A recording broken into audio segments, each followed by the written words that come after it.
नमस्कार आणि रे मनाच्या ह्या भागामध्ये खूप स्वागत.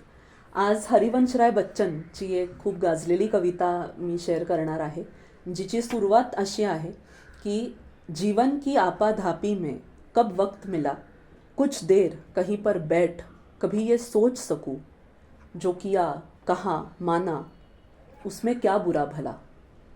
अशी ती खूप पुढे मोठी कविता आहे.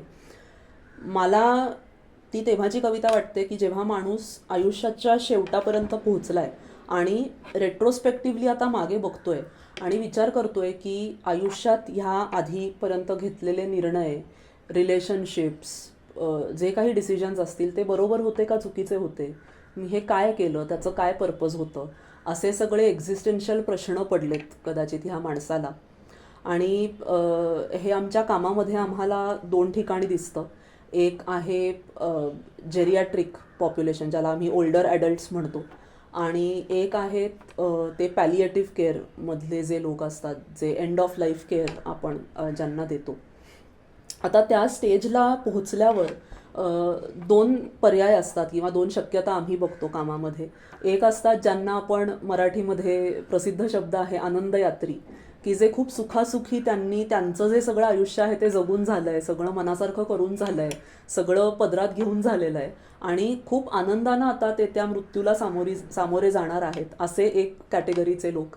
पण मग दुसरे असे जे आरती प्रभूंची जशी खूप सुंदर कविता आहे की गेले द्यायचे राहून तुझे नक्षत्रांचे देणे, तर अशी काहीतरी खंत, काहीतरी मोठं रिग्रेट मनात घेऊन बसलेले हे काही लोक.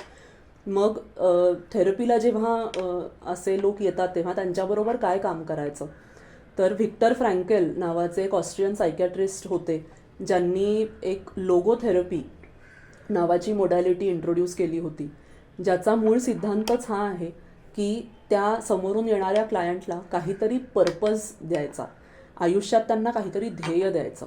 मग ते काही असेल, ते झाडाला पाणी घालणं असेल, मुलांचं पुढचं आयुष्य घडवणं असेल, मित्रांना भेटून पत्ते खेळायचं आहे असं असेल, पण एक काहीतरी पर्पज असेल तर माणूस पुढे जगतो, असं त्या थेरपीचं म्हणणं आहे.